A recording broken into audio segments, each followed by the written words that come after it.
Kami bangga punya Allah seperti Engkau Tuhan. Tempat kami berteduh, tempat kami berharap, tempat kami menemukan jawaban dari setiap hal dalam hidup kami Tuhan. Pada sore hari ini kami rindu Tuhan, berbicara buat setiap kami Bapa. Biarlah kiranya hadirat-Mu saja yang ada buat setiap kami Tuhan. Lingkupi setiap kami Bapa. Thank you Lord. I worship you Lord.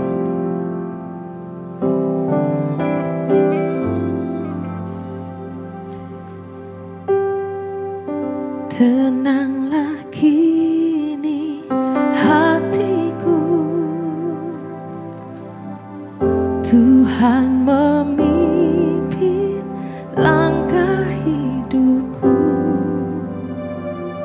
Di saat bimbang dan ragu, ku rasa tangannya.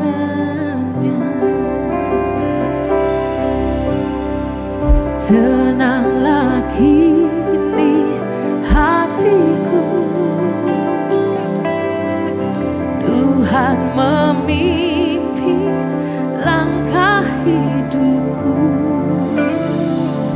Di saat bimbang dan ragu, ku rasa tangannya. Yesus membimbingku, tanganku dipegangnya, hatiku berserah pada semua janjinya. Yesus membimbingku dalam tangan kasih-Nya. Tenanglah hatiku, sebab tanganku dipegang teguh.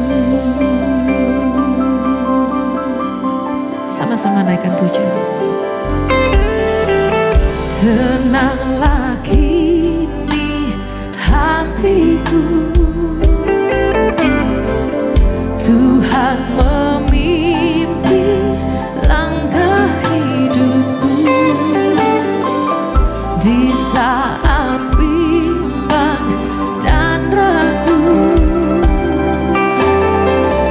ku rasa tangannya. Yesus membimbingku, tanganku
Haleluya, haleluya. Hari ini Tuhan ajar kepada kami supaya mulut kami selalu mengucap syukur, selalu memuji Tuhan, dan selalu memberitakan kebenaran firman Tuhan. Supaya iman kami boleh kembali teguh. Tanpa iman kami akan runtuh Tuhan. Sebab itu kami butuh firman-Mu yang memberi kekuatan kepada kami, sehingga iman kami boleh menjadi teguh kembali. Sehingga semua masalah persoalan yang kami hadapin bukan lagi persoalan yang menjadi masalah dalam hidup kami. Tapi persoalan itu adalah iman kami yang menentukan persoalan itu menjadi selesai atau tidak. Karena Engkau telah memberikan kepada kami firman Tuhan. Dan biar firman itu tidak dicuri oleh iblis. Tapi firman itu boleh masuk dalam hati kami. Dan boleh berbuah supaya kami Tuhan boleh menyatakan kemuliaan Tuhan bagi banyak orang. Kami berdoa Tuhan untuk setiap umat-Mu di tempat ini. Supaya setiap hari senantiasa kami mengucap syukur atas apapun yang terjadi atas hidup kami. Karena kami tahu nasib kami di tangan Tuhan adalah nasib yang mujur. Walaupun di tengah-tengah kelihatannya kesulitan, tapi kami tetap punya nasib yang mujur. Karena Engkau lah yang memberikan nasib mujur kepada orang-orang yang percaya. Tuhan, buat kami tidak gentar, buat kami tidak khawatir, tidak takut, tetapi ajar kepada kami hanya takut akan Allah. Supaya kami menjauhi kejahatan. Engkau memberkati kami semuanya. Mereka yang dalam kesulitan, dalam pergumulan, dalam masalah. Tuhan, dalam keuangan dan keluarga. Bahkan iman rohani mereka, dalam studi mereka, karir mereka. Biar pada bulan ini Tuhan bukakan jalan keluar. Berikan hikmat, kekuatan. Dan kami akan mendengar kesaksian dari banyak orang. Bahwa Engkaulah Tuhan penolong kami. Di dalam nama Tuhan Yesus Engkau memberikan kekuatan, kesembuhan, hikmat. Terima kasih Bapa. Kami siap untuk mendengarkan firman-Mu. Karena firman-Mu menjadikan apa yang tidak ada menjadi ada. Dan kami percaya melalui firman ini Tuhan. Bahwa hidup kami, masa depan kami, nasib kami ada di tangan Tuhan. Di dalam nama Tuhan Yesus, kami sudah mengucap syukur dan berdoa. Haleluya. Amin. Tetap berdiri saudara.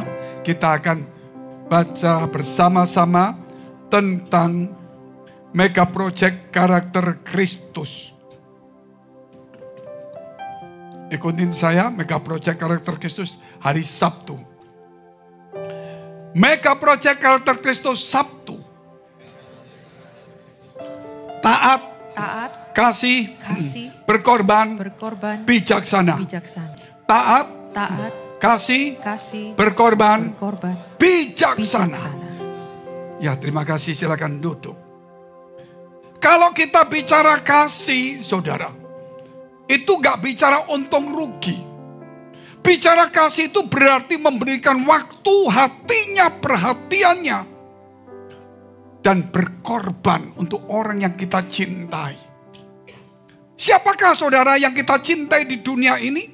Saudara berkata, anakku, istriku, suamiku, betul, gak salah. Karena itu orang yang terdekat. Tapi firman Allah juga mengajarkan kepada kita.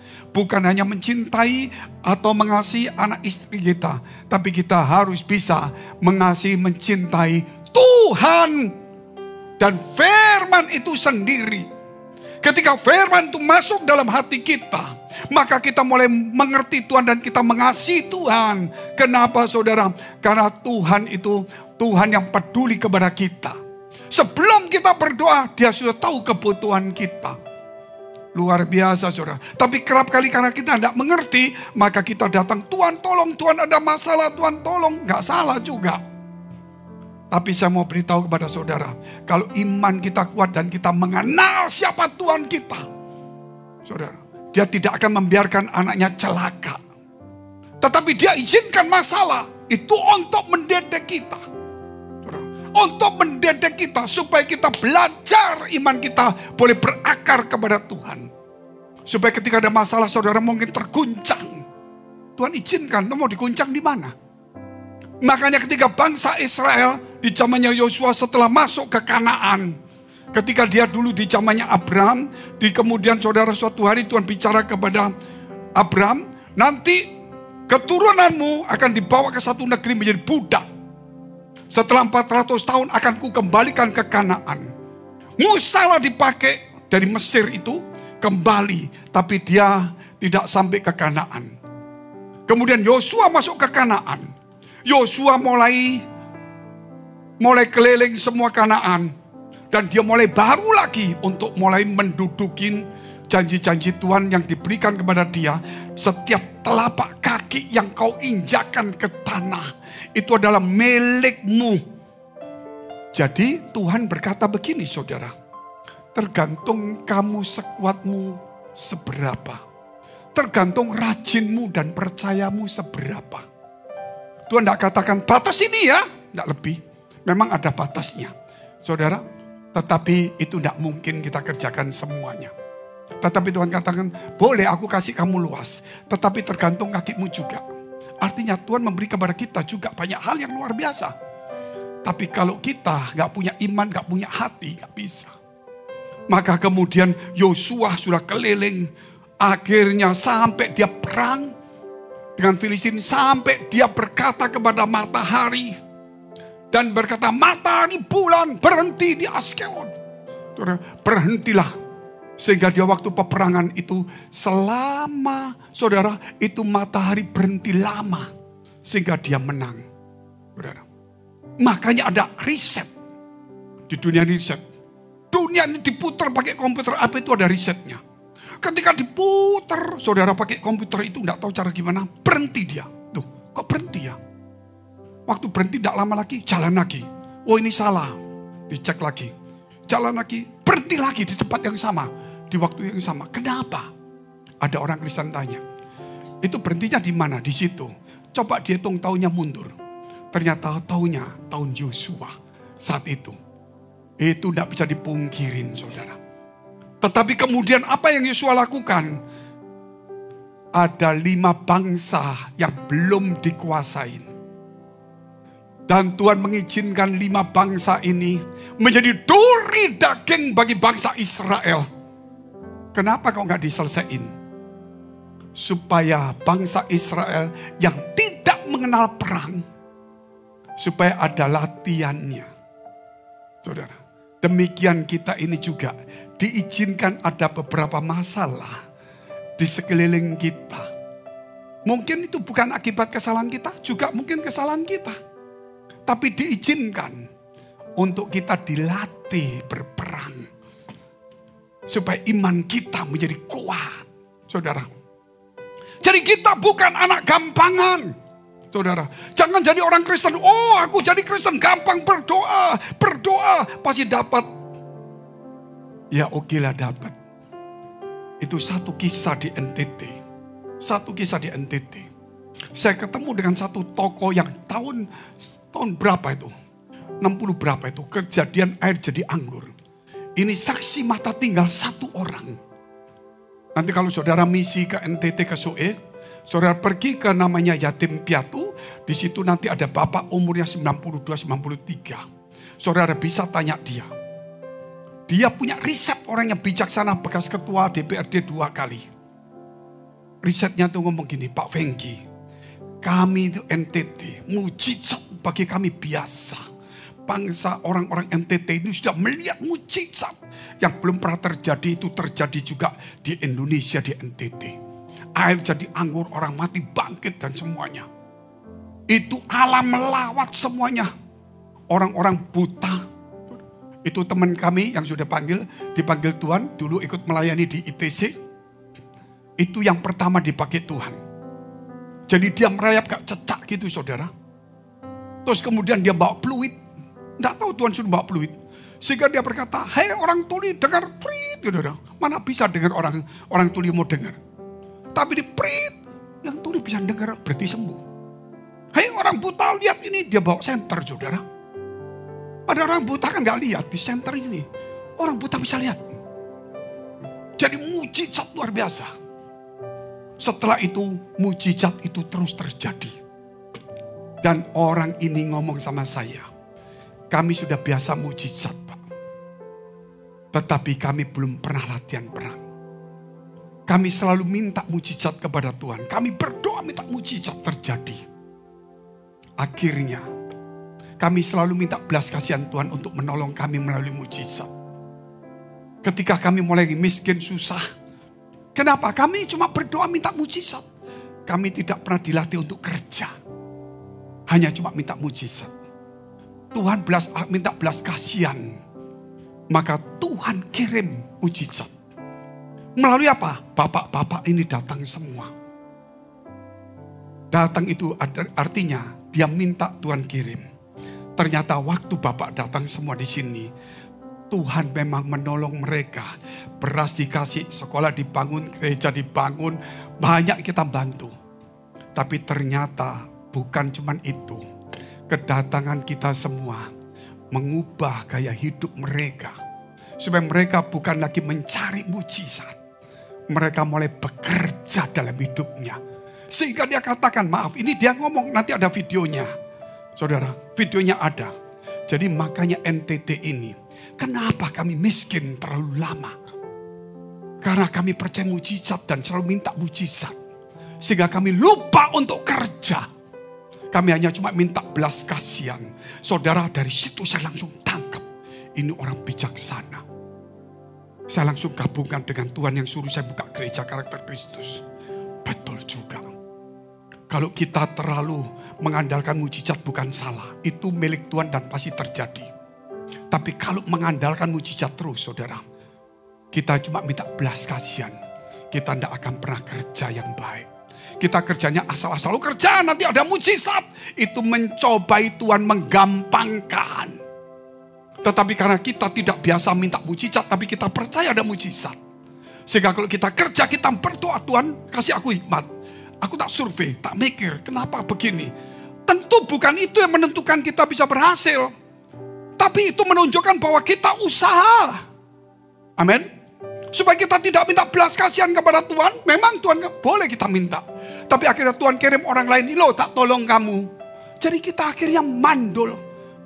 Lumpuh rohani. Gereja tidak bisa bekerja, makanya banyak gereja di dunia ini, saudara lihat. Gerejanya besar, uangnya banyak semua. Tidak pernah bisa misi ke desa. Karena mereka sudah terbiasa minta mujizat, minta berkat Tuhan. Tidak pernah bisa menjadi berkat bagi banyak orang. Saya juga senang dengan teman-teman kami di tempat ini. Mungkin kita bukan orang besar, tapi ada juga yang besar. Tapi saya bukan bicara besar atau kecilnya. Ternyata kita dididik Tuhan menjadi berkat, bukan mengejar berkat. Amin. Kalau orang menjadi berkat, contoh orang tua. Saudara, kalau mau menjadi berkat, dia kerja untuk anaknya. Walaupun demam, dia tetap kerja demi anaknya makan. Walaupun dia susah kerja, ngotot, supaya anaknya bisa sekolah. Tapi pengemis itu minta belas kasihan. Makanya hari ini, pilihlah di antara kita. Saudara, kita mau minta mujizat saja, atau kita menjadi bagian dari mujizat itu. Makanya para rasul itu bukan orang cengeng seperti gereja zaman sekarang. Para rasul itu dari dianiaya dia tetap tidak pernah cengeng. Karena dia tahu hidupnya adalah mujizat bagi orang lain. Sehingga dia tidak banyak minta mujizat, tapi dia menjadi berkat bagi orang lain. Mau kita punya uang sedikit atau banyak, kita nggak usah bicara itu. Karena bagi Tuhan itu terlalu gampang. Ketika kita menjadi berkat, di situ Allah masuk dalam hidup kita. Kemudian Allah memberi kepada kita untuk boleh menjadi berkat bagi orang lain. Orang lain berdoa, Tuhan tolong. Tuhan kirim siapa yang biasa menjadi mujizat bagi orang lain. Oh ini, gak punya uang gak apa-apa, datang bantu.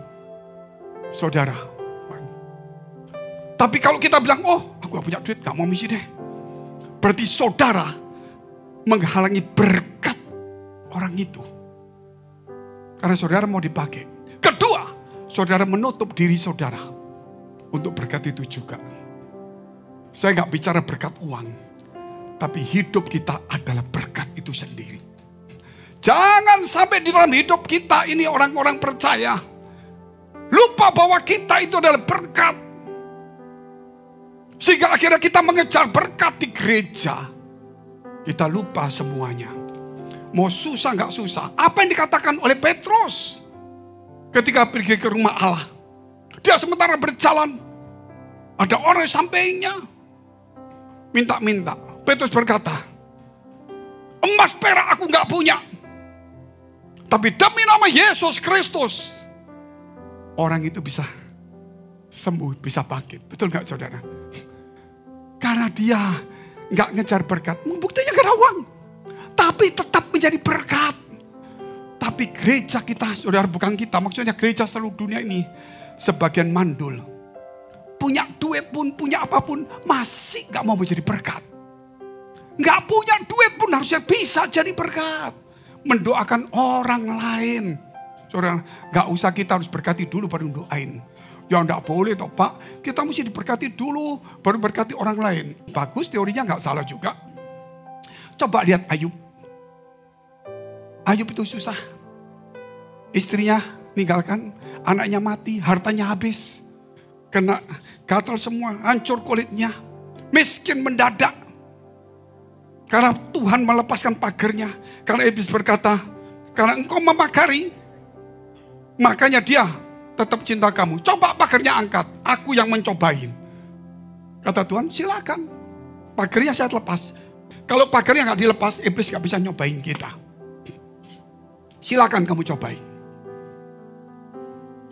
Ayub tetap bertahan. Istrinya berkata, kutuki Tuhanmu. Dia bilang, kamu perempuan gila.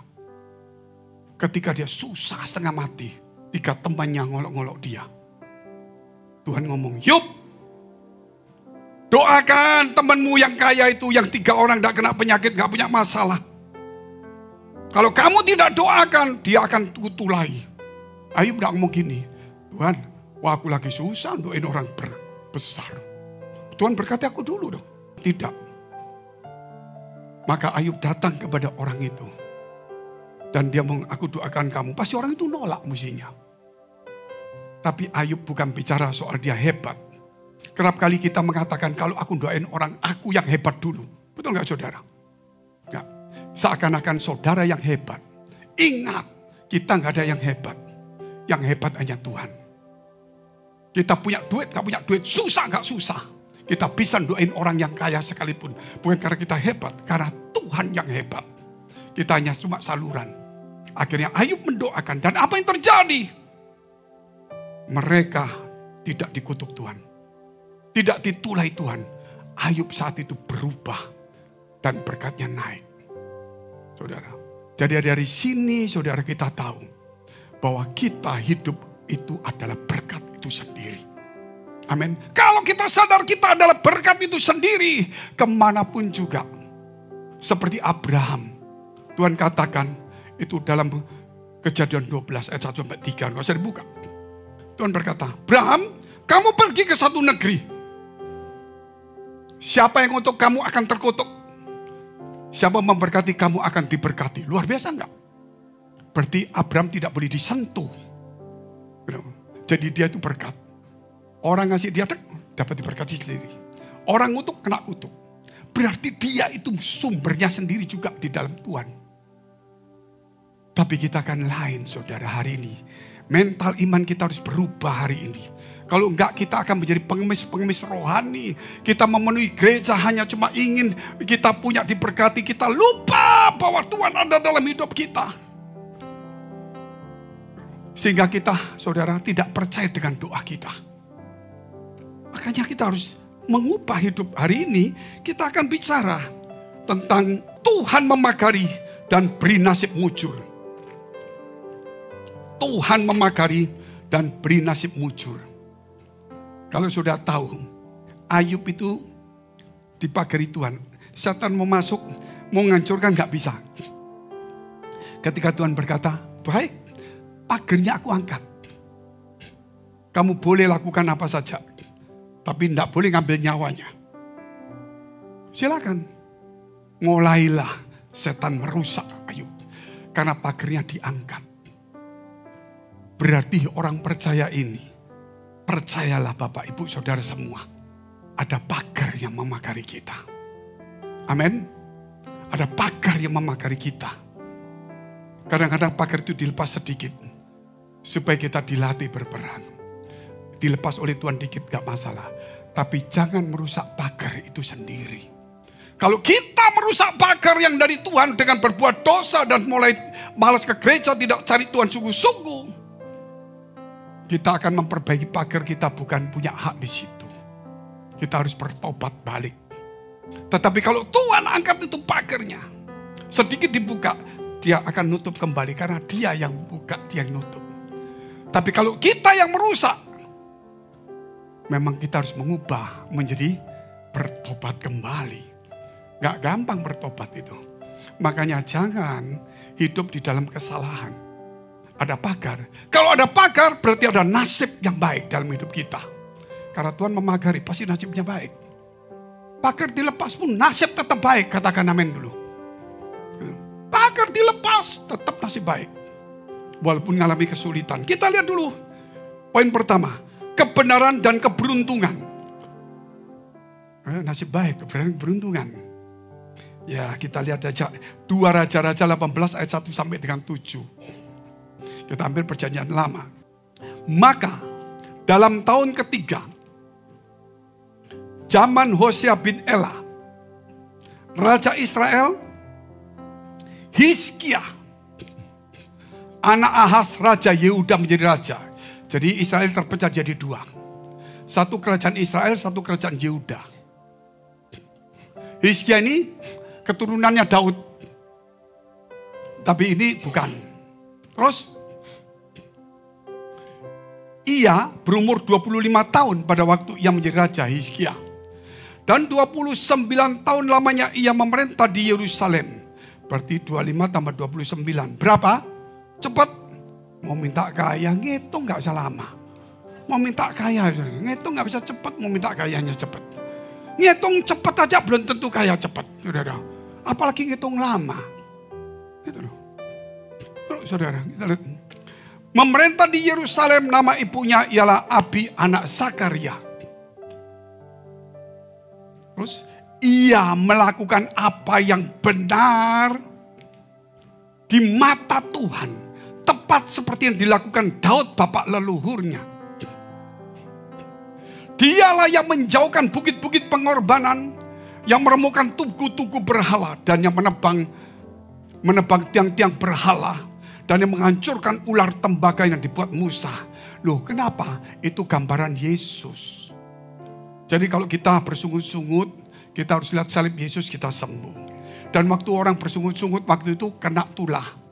Maka mereka berdoa kepada Tuhan, minta kepada Musa. Musa berkata, Tuhan berkata, bikin ular tembaga. Siapa yang lihat ular tembaga yang ada gambar ini, dia akan sembuh. Itu menunjukkan dosa kita ini akan disembuhkan ketika kita melihat salib Yesus. Makanya saudara, kalau kita masih ada di apotek-apotek, kalau kita dapat kopi resep, kenapa kok dapatnya modelnya ada ular? Betul gak saudara? Itu ngambil dari Alkitab. Terus kalau nggak percaya Alkitab, lama sembuhnya. Sumbernya dari Alkitab. Ini rahasia untuk kita sendiri, saudara. Jangan dipanjang-panjangkan, nggak bagus nanti. Terus kita lihat. Ia percaya kepada Tuhan Allah Israel, perhatikan. Dan di antara semua raja-raja Yehuda, baik yang sesudah dia maupun yang sebelumnya, dia percaya luar biasa. Tidak ada lagi yang sama seperti dia, Hizkia. Ia berpaut kepada Tuhan. Tidak menyimpang daripada mengikuti dia. Dan ia berpegang pada perintah-perintah Tuhan yang telah diperintahkannya kepada Musa. Maka Tuhan menyertai dia. Kemanapun juga ia pergi berperang. Ia beruntung. Beruntung itu di bahasa Jawa ada 2 juga loh. Beruntung bahasa Indonesia itu untung. Kalau saudara nggak ngerti bahasa Indonesia, jadi beruntung itu habis semua. Nggak ngerti ya? Saudara lihat itu. Loh, ayamnya kok beruntung? Berarti bulunya hilang semua. Itu kalau bahasa Jawa. Makanya hati-hati. Kalau baca firman ini terus kalau saudara pakai bahasa Jawa hilang. Kalau pakai bahasa Jawa, terus saudara Indonesia kan juga belum tentu sama nanti. Jadi harus pakai sesuatu bahasa dan Alkitab mengajarkan kepada kita. Bahasa Indonesia ada, bahasa Inggris ada. Tapi semua itu harus punya bahasa kasih. Kok diam semua? Kasih sudah jauh, Pak. Karena sudah kawin. Tinggal kebencian, tinggal sakit hati. Maka Tuhan menyertai dia kemanapun juga ia pergi berperang, ia beruntung. Ia memberontak kepada Raja Asyur dan tidak lagi takluk kepadanya. Jadi ceritanya, saudara, dia itu dikalahkan sama Raja Asyur. Setiap tahun kasih upeti, gak kuat dia. Upetinya terlalu banyak. Sampai dia pergi ke rumah Tuhan. Rumah Tuhan itu dulu dibuat dari emas sebagian oleh Salomo. Sama dia dipotongi emasnya. Untuk dipersembahkan Raja Asyur, kalau enggak gitu dihancurin. Ketika enggak punya duit, waduh gimana ya. Dia berontak ngelawan. Ini Raja Asyur hebat. Dia berontak ngelawan. Nah kita lihat ceritanya. Kita lihat bagaimana dia beruntung. Amin. Kemanapun pergi dia beruntung. Hari ini mau punya duit gak punya duit. Mau pandai gak pandai, mau punya teman hebat atau tidak, mau cari kumpulan hebat atau tidak. Kalau nasibnya gak baik, amsyong terus. Amsyong maksudnya saudara, ya buntung terus. Kalau nasibnya baik, apapun yang dipegang tetap jadi. Tapi jangan pegang istrinya orang. Jadi saya boleh. Jadi artinya di sini saudara, kalau orang hidup itu bukan kerja keras saja, itu betul tadi yang saya katakan. Kalau kerja keras, kalau nasibnya nggak dirubah Tuhan, susah. Makanya dirimu adalah mujizat. Kalau kita percaya Tuhan dan kita kerja, berhasil. Amin. Tapi kalau kita ngejar mujizat, dirimu bukan mujizat.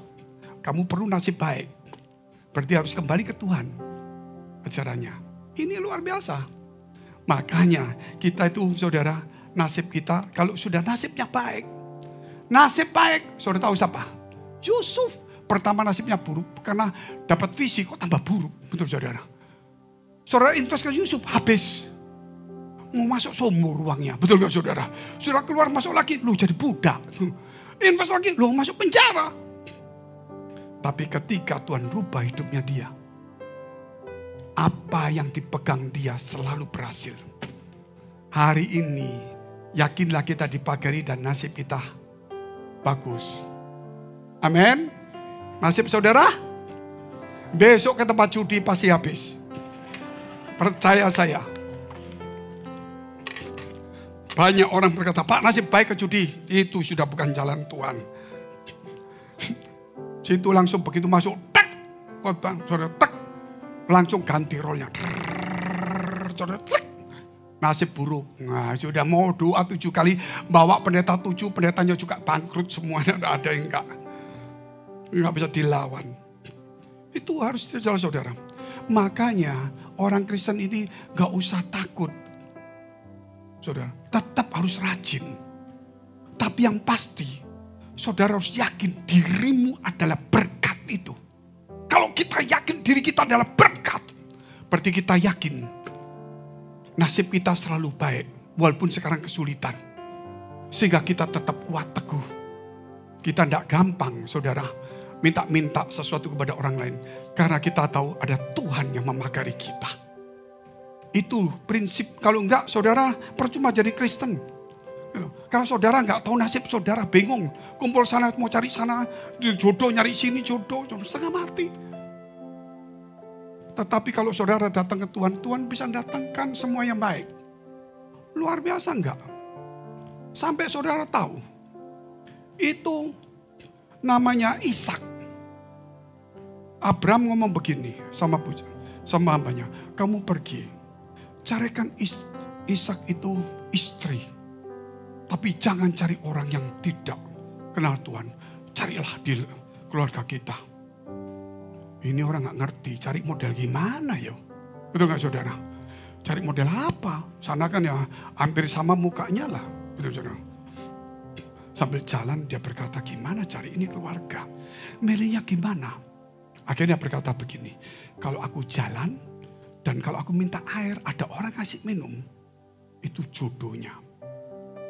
Saudara jangan coba-coba sama loh ya. Karena saudara nggak ngerti maksudnya ini loh, hati-hati loh. Karena dia nggak tahu semua parasnya cantik-cantik. Sehingga dia cuma mikir gini loh, paras cantik itu bisa diperbaiki. Tetapi hati baik itu nggak ada. Sehingga dia berkata, kalau aku datang minta air, orang itu berkata baik dan baik, berarti hatinya baik. Nah, jangan ikut-ikutan. Kalau ikut-ikutan saudara nggak tahu prinsipnya. Itu prinsipnya dia lihat semua cantik tapi dia mau lihat hati yang baik. Makanya ketemu orang ini, ketemu perempuan ini. Ketika ketemu perempuan ini saudara, apa yang terjadi? Dia datang dibawa ke rumah papanya. Langsung dia ngomong gini loh, saya diutus Abraham untuk cari istri untuk anaknya. Dan ini keluarga Abraham. Oh ya silakan pilih. Oh enggak gampang. Perempuan itu enggak kenal Ishak. Saya mau pilih yang ini. Papanya bilang sama anaknya, mau enggak kamu? Langsung gini, mau pak. Kalau kita mau itu, kalau di sini, mau daripada nganggur. Beda saudara. Kalau di sana, pasti aku. Tapi mau itu dorongan Tuhan. Amin. Jangan maunya karena saudara daripada kecapean gitu. Sadar salah, tenang aja. Akhirnya dapat.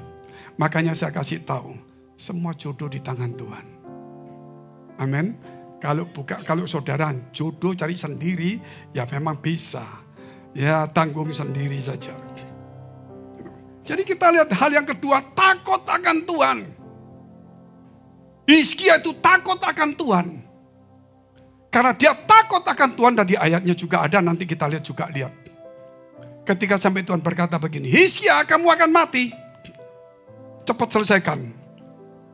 Dia waktu dengar gitu, dia langsung menghadap tembok, padahal dia raja. Dia tidak menghadap istananya. Dia kalau kita mau mati, dia langsung lihat istri anak itu tak tinggal. Emas kok banyak, harta kok banyak. Saudara, dia nggak lihat itu semua. Dia nggak lihat taktanya, dia nggak lihat hartanya. Dia cuma lihat tembok yang putih aja. Supaya apa? Aku nggak mau lihat hartaku. Selama ini aku lihat hartaku, lihat taktaku. Sekarang aku mau mati, aku mau melihat Tuhanku. Terus jangan menangis, Tuhan. Kalau boleh, tambah umur. Nabi itu sudah pulang ngomong di tengah jalan, Tuhan ngomong balik. Apa Tuhan? Kasih tahu dia akan diperpanjang 15 tahun. Nabi itu ngomong, kamu akan diperpanjang 15 tahun. Hizkia ngomong gini, tandanya apa kalau 15 tahun? Semua kan minta tanda toh. Gitu. Nabi itu ngomong, kamu mau, ini mama ada lampu di sana. Itu kan ada lampu di istana itu. Kamu mau bayang-bayangmu ini 10 tapak sana? Kata Hizkia, kalau lampunya di belakang, kalau lampunya di depan, gitu. Kamu minta situ ya bayangannya pasti kelihatan. Gitu loh. Bagaimana sekarang menghadap ke lampu? Bayang-bayangnya ke depan. Waduh, gak gampang saudara. Betul kan? Kalau saudara membelakangi lampu, pasti saudara lihat situ. Kalau menghadap ke lampu, bayang-bayang masih di belakang. Tapi ini Hizkia ngomong, oh itu gampang. Coba dibalik. Kalau lampunya di sana, bisa nggak bayang-bayang ke arah lampu? Bisa nggak? Kalau saudara bisa mendekati Hizkia, umur tambah 15 tahun. Jadi saya nggak pusing-pusing, aman. Tapi apa yang terjadi? Itu nggak ada masalah. Kata Nabi itu. Oke, siap. Wih, dia lihat betul juga. Itu orang yang luar biasa, Hizkia. Makanya hari ini kita harus belajar takut akan Tuhan. Kita lihat dulu Pengkhotbah 7. Ayat 15, lompat-lompat ya. Ayatnya soalnya banyak ini.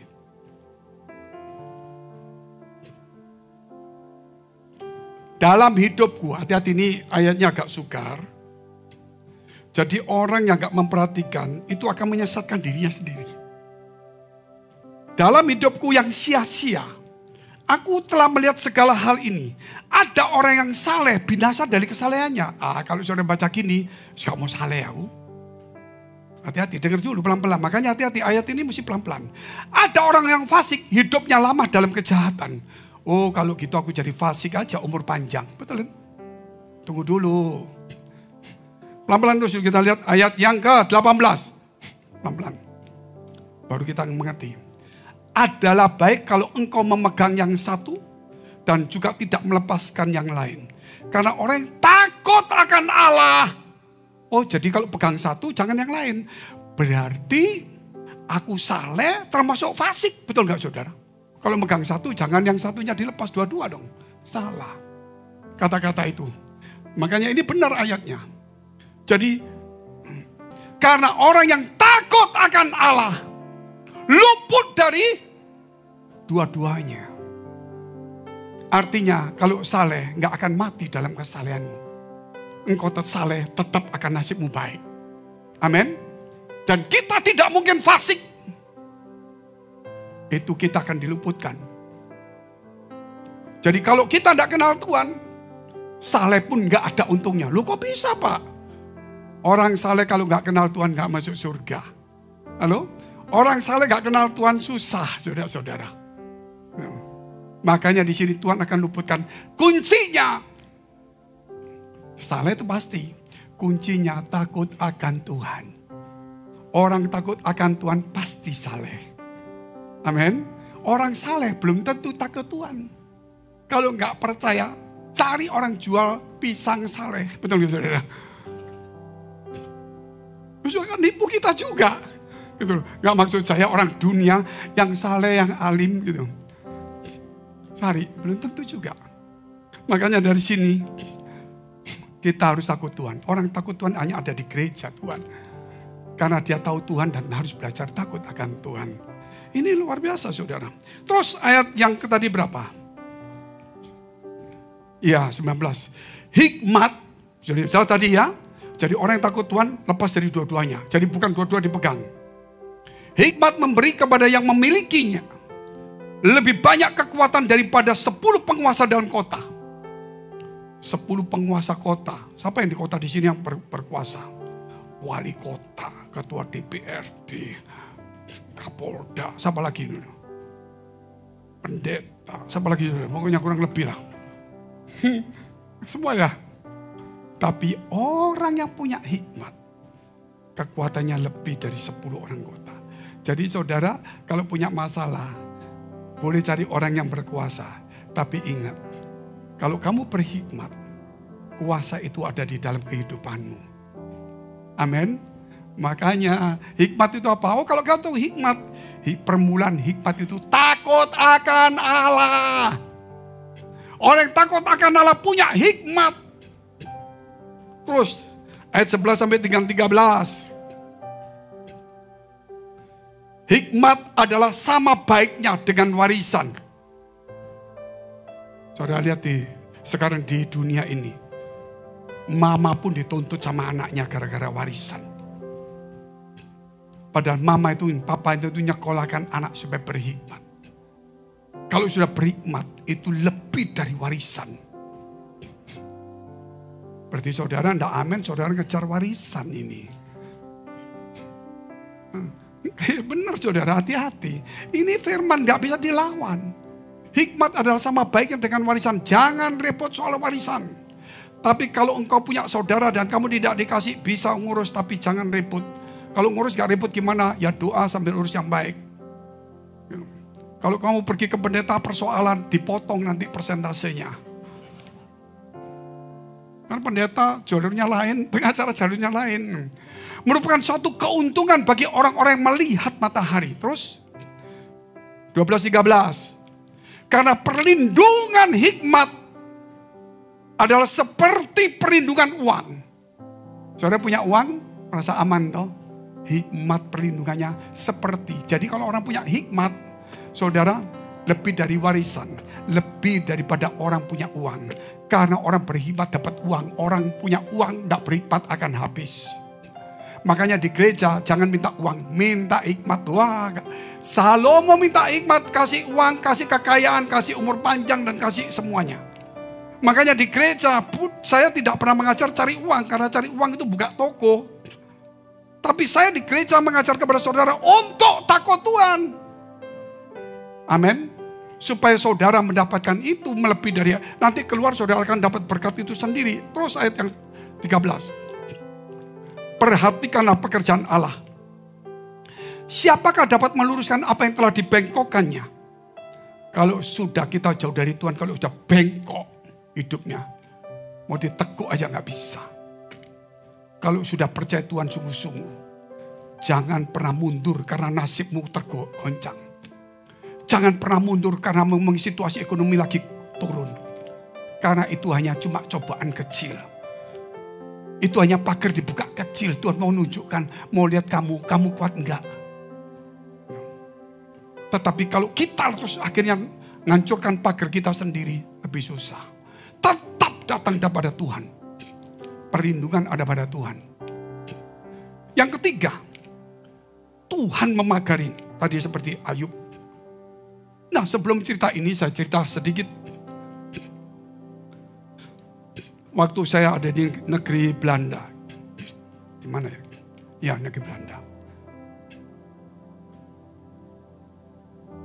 Saya ini bermimpi. Saya mimpi, saya melihat istri saya. Loh, kok bisa begitu, Pak? Jangan saudara berpikir kalau saya mimpi lihat istri orang lain. Enggak, saudara.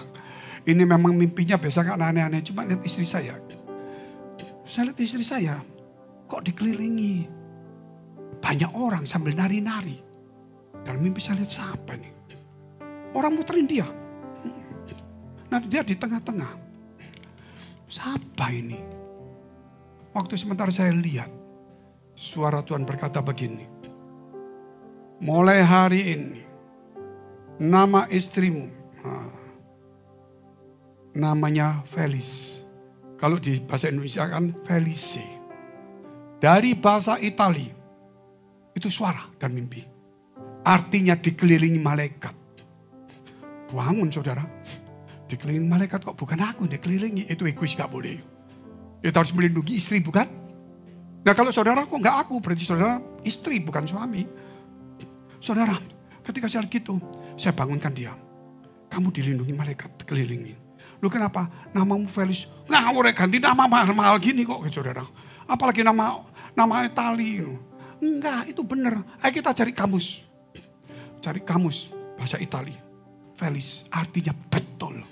Saudara percaya nggak percaya? Tugas saya adalah bersaksi dengan benar. Saya nggak mengerti bahasa itu. Tapi Tuhan malah mimpi persis. Buktinya apa, Pak? Ada 3 kejadian. Saya lihat istri saya ini pusing, saudara. Pusing itu sering jatuh. Bukan karena pusingnya. Ketemu jemaat gini, saudara. Begitu jalan. Bu, jangan lupa doa. Oh ya. Nanti ketemu lagi. Ya. Baru jalan lagi. Oh, Bu, kapan mampir? Ya. Dia enggak tahu ini ada jalanan. Begitu jalan lagi. Bu, ini ya. Terus dari sambil enggak lihat itu turun. Jatuh. Jatuh itu tangganya gini. Pasti jatuhnya gini, saya di situ. Saudara, waktu situ nggak bisa nangkap. Bayangkan ini tangga turun, mukanya begini jedok. Aduh, saya bilang, kiamat ini. Begitu saya bangunkan, kenapa? Gak apa-apa, sakit gigit tok. Itu yang lihat itu, waduh, kok jatuhnya kok slow down gitu, Pak, katanya.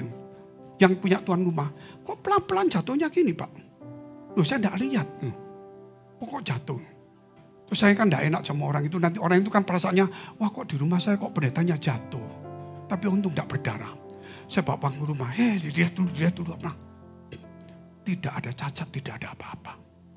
Padahal enggak masuk akal. Itu malaikat Tuhan. Kalau saudara mau coba akrobat silakan. Saya mesti ganti nama Felice dulu. Itu dari saya belum menjamin di keliling malaikat. Belum menjamin, enggak menjamin.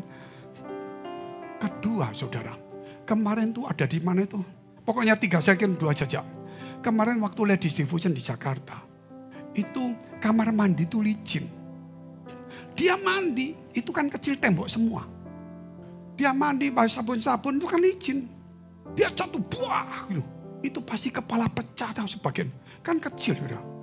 Begitu saya masuk kamar, aku mari jatuh. Di mana kamar mandi? Waduh, iki bocor ini. Apa? Terus kenapa? Aku tak pergi cari es saja dikompres.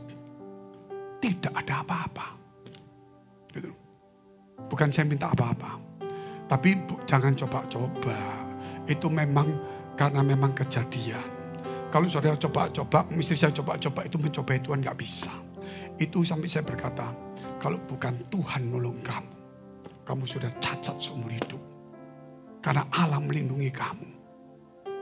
Tapi saya gak ngomong istri saya juga. Saya tahu kalau Allah tidak melindungi kalian hari ini. Mungkin kalian tidak ada duduk di gereja di tempat ini. Karena Allah melindungi kita. Tepuk tangan dulu untuk Tuhan yang luar biasa. Makanya tetaplah hidup dalam perlindungan Tuhan. Kita lihat dulu ayatnya.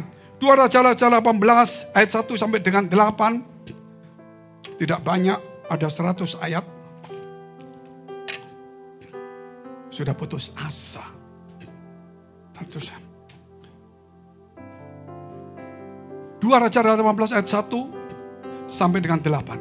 Maka dalam tahun ketiga, ketika dia mulai ditekan, Hizkia ini sudah tidak bisa memberi upeti sampai emasnya diambil semua. Dia ngelawan Raja Asyur yang kuat. Dia ngelawan, kalau nggak ngelawan habis ya. Tidak ada duit lagi kok. Maka saudara lihat ceritanya ini. Maka dalam tahun ketiga, zaman Hosea bin Elah, Raja Israel Hizkia, anak Ahaz Raja Yehuda menjadi raja. Tadi sudah ya. Langsung aja ayatnya diganti ke ayat 32 sampai dengan 37. Tapi tadi kan dia cinta Tuhan, dia berpaut kepada Tuhan dan hidup benar, itu intinya di situ. Saya lompat ke ayat 32 dan 37. Ketika dia ngelawan, apa yang terjadi? Sampai aku datang dan membawa kamu ke suatu negeri seperti negerimu ini. Suatu negeri yang bergandum dan berair anggur. Itu maksudnya Raja Asyur berkata begini. Hai rakyat, kamu jangan dengar rajamu Hizkia. Kamu jangan berontak. Kamu nurut aku tak jejah. Kamu akan makan enak, semua enak. Karena Hizkia ngomong kita gak bisa, kita harus ngelawan. Maka ini ngomongnya seperti itu. Terus suatu negeri yang berpohon zaitun, berminyak dan bermadu. Dengan demikian kamu hidup dan tidak mati. Tetapi janganlah dengarkan Hizkia. Raja Asyur lagi ngomporin jemaat, ngomporin rakyatnya. Supaya jangan berperang. Biasalah itu biasanya perang propaganda. Sebab ia membujuk kamu dengan mengatakan Tuhan akan melepaskan kita. Apakah pernah para Allah bangsa-bangsa melepaskan negerinya masing-masing dari tangan Raja Asyur? Karena dia perang mana-mana menang. Karena ini Hizkia mau ngelawan. 34 ya. Di manakah para Allah negeri Hamat dan Arpad? Di manakah para Allah negeri Sefarwem, Hena dan Iwa? Apakah mereka telah melepaskan Samaria dari tanganku? Kerajaan Israel sudah dikalahkan. Tinggal kerajaan Yehuda yang malah lagi berontak. Siapakah di antara semua Allah negeri-negeri yang telah melepaskan negeri mereka dari tanganku? Sehingga Tuhan sanggup melepaskan Yerusalem dari tanganku. Dia tantang. 36. Tetapi rakyat itu berdiam diri dan tidak menjawab dia. Sepatah kata pun. Sebab ada perintah raja punyanya. Jangan kamu menjawab dia. Terus. Kemudian pergilah Eliakim bin Hilkia. Dari kepala istana dan Sebna, panitera dan sebagainya. Bendahara negara menghadap Hizkia dengan pakaian yang dikoyakkan. Lalu memberitahukan kepadanya perkataan juru minum agung. Maka Hizkia mengoyakkannya. Dan membawa surat itu di hadapan Tuhan. Maka Tuhan berkata, kamu jangan takut. Dia tidak akan masuk ke Yerusalem. Satu panah pun tidak akan pernah dilepaskan. Karena aku yang memagarin kamu, kata Tuhan. Dan dia akan pulang. Dan dia akan mati di dalam istananya. Betul saudara. Akhirnya malam itu juga malaikat Tuhan turun Dan dibunuhlah banyak orang. Dan raja itu akhirnya pulang. Pulang sampai di istana. Anaknya nikam dia mati. Apa yang dikatakan firman Allah? Aku memagarin kamu. Amin. Kalau pagar Allah turun, biar siapapun mau nyerang kita, tidak ada satupun yang bisa mengena kita. Kalau ada satu kena, kalau kita tidak salah, beri Tuhan latih kita. Jangan pernah lemah ketika ada masalah. Yang pasti jangan pernah berontak dan jangan pernah ninggalkan Tuhan. Biar pagar itu tetap ada. Tidak satupun panah akan masuk dalam hidup kita. Tidak satupun yang bisa menyentuh kita. Orang yang menyerang kita, kalau pagar Tuhan ada, dia akan kembali dan dia akan binasa. Sebab itu, karena Tuhan memagari kita. Saudara percaya enggak bahwa hidup saudara dan saya dipagarin? Saya percaya. Saya percaya. Buktinya apa? Buktinya saya bukan hebat. Buktinya kalau saya naik pesawat. Ketika ada orang ketemu sama saya, Pak Fengki. Oh iya, saya duduk. Begitu turun, pesawatnya goyang sedikit. Pak Fengki, untung ada bapak lu. Kenapa? Iya, gak mungkin pesawat jatuh karena ada pendeta. Gak kurang ajar saudara. Nah ini jujur ngomong, kalau saudara siapapun juga termasuk saya pendeta. Kalau saya duduk naik pesawat, ada teman saya pendeta. Pesawat goncang, saya pasti ngomong, gak mungkin mati loh, untuk DI juga. Apalagi saudara kalau lihat pendeta, betul gak saudara? Teman saya, ketika saya jalan, salam. Ya, sama istri sama anak, sama mamanya gini. Gak usah doa panjang-panjang. Ada Pak Fengki, waktunya belum selesai, gak mungkin mati. Itu bukan berarti saya hebat tuh. Itu pendapat semua orang sama. Betul gak saudara? Kalau saudara naik apa saja, mau naik kapal goyang-goyang. Kalau saudara lihat pendeta, pasti doamu jadi singkat. Tapi kalau gak ada pendeta, ada penjahat. Aduh Tuhan ampuni aku, saudara. Itu menunjukkan sebetulnya bahwa kita percaya ada pagar orang yang dalam hidup kita. Amin. Mari kita bangkit berdiri. Kita akan duduk kepala kita berdoa. Kau memberkati kami di tempat ini.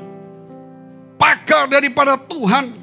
Nasib yang kau berikan kepada kami adalah nasib yang baik. Tidak satu pun yang bisa menyentuh kami. Karena Engkau melindungi kami. Engkau memagarin kami Tuhan. Bahkan Tuhan kami percaya dalam hidup ini. Engkau selalu menyertai setiap umat-Mu di tempat ini. Supaya setiap kami takut akan Allah. Supaya apa yang menimpa kami, persoalan yang menimpa kepada kami, Tuhan, kami tidak akan pernah takut lagi. Karena itu adalah bagian untuk kami melatih iman kami. Melatih kami bergantung kepada Tuhan. Supaya kami hari ini menjadi dewasa rohani. Supaya kami Tuhan bukan mengejar berkat. Kami sadar diri kami adalah berkat itu sendiri. Sehingga kemanapun kami pergi, walaupun kami bukan orang hebat, bukan orang kaya, bukan orang besar, kami bisa menjadi berkat bagi banyak orang. Sadarkan kepada setiap kami di tempat ini, kemanapun kami pergi, kami akan menjadi berkat bagi banyak orang. Kau memberkati umat-Mu di tempat ini, supaya tidak ada satu pun yang goncang imannya ketika ada masalah. Setiap orang yakin karena mereka tahu ada Tuhan yang beserta dengan kami. Dan setiap orang hari ini menjadi dewasa, kuat dalam iman, dan terus mencari Tuhan. Terima kasih Bapa, terima kasih. Haleluya. Sehingga tidak ada ketakutan lagi di dalam kehidupan kami ya Tuhan. Karena pagar-pagar itu telah diberikan kepada setiap kami. Percayalah, tanpa seizin Tuhan, maka tidak ada satupun masalah yang akan datang kepada kita. Jikalau masalah itu datang, percayalah itu atas seizin Tuhan. Sehingga Tuhan akan memberikan kekuatan untuk mendewasakan kita. Untuk bisa mengenal Tuhan lebih baik lagi. Percayalah, Tuhan tidak pernah membiarkan anak-anaknya, orang yang telah ditentukannya di dalam hidupnya. Oleh karena itu Tuhan, biarlah senantiasa nasib mujur itu ada di dalam kehidupan kami. Kami tidak berpikir lagi kenapa nasib buruk, karena kami percaya Tuhan ada bersama dengan kami. Melalui firman Tuhan yang datang kepada setiap kami, mengingatkan kami, menguatkan kami, menambah setiap iman kami. Sehingga boleh masalah itu datang, tapi kami percaya bahwa ada Tuhan bersama dengan kami. Sehingga masalah itu akan Tuhan robah menjadi berkat. Bahkan berkat yang belum kami lihat pun Tuhan akan singkapkan. Karena berkat itu Tuhan sudah sediakan buat setiap kami. Mungkin yang hari ini belum bisa hadir Tuhan, dimanapun mereka berada, di tengah-tengah pergumulan, sakit mereka, apapun yang mereka hadapi, Tuhan, biarlah melalui tempat ini kami berdoa bersyafaat untuk mereka. Tuhan memberkati dimanapun mereka berada. Tuhan bisa memakai firman Tuhan di dalam renungan best. Tuhan bisa memakai film-film video melalui kegiatan-kegiatan rohani. Tuhan memberkati mereka. Percayalah bahwa Tuhan selalu ada bagi kita. Terima kasih Bapa. Kami tidak lupa berdoa untuk gereja-gereja yang ada di muka bumi ini. Bagi umat Tuhan sampai kepada hambanya. Biarlah Tuhan memberkati mereka semua supaya mereka menjadi berkat. Sehingga gereja di seluruh dunia mencerminkan kemuliaan Allah. Dan biarlah semua mencari Tuhan dengan tulus dan takut akan Tuhan. Buat semua hamba Tuhan dan gereja bersatu, tidak terpecah-pecah. Terima kasih Bapa. Demikian juga untuk gereja di mana Engkau percayakan untuk menggembalakannya, yaitu gereja Blessing in the Spirit. Kami mau berdoa untuk setiap persembahan dari umat-Mu ya Tuhan.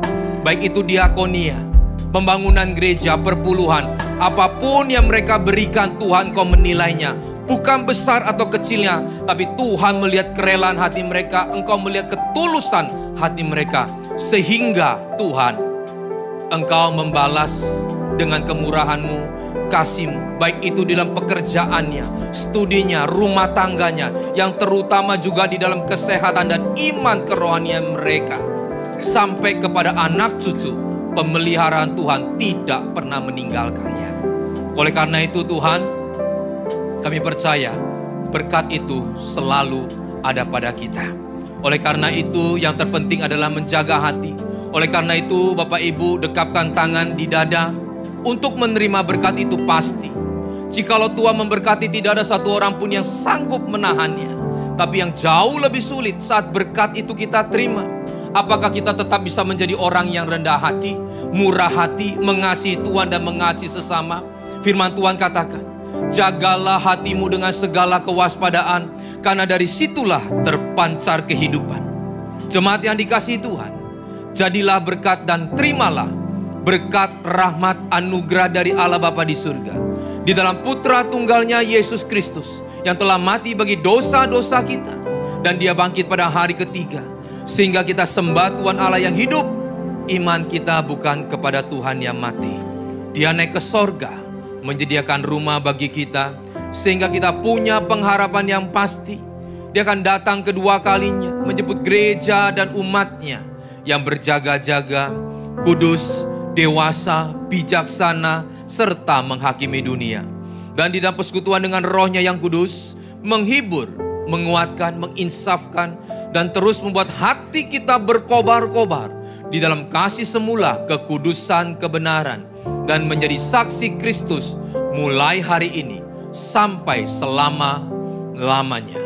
Mari kita tutup dengan doa yang Yesus ajarkan. Bapa kami yang di surga, dikuduskanlah nama-Mu, datanglah kerajaan-Mu, jadilah kehendak-Mu di bumi seperti di surga.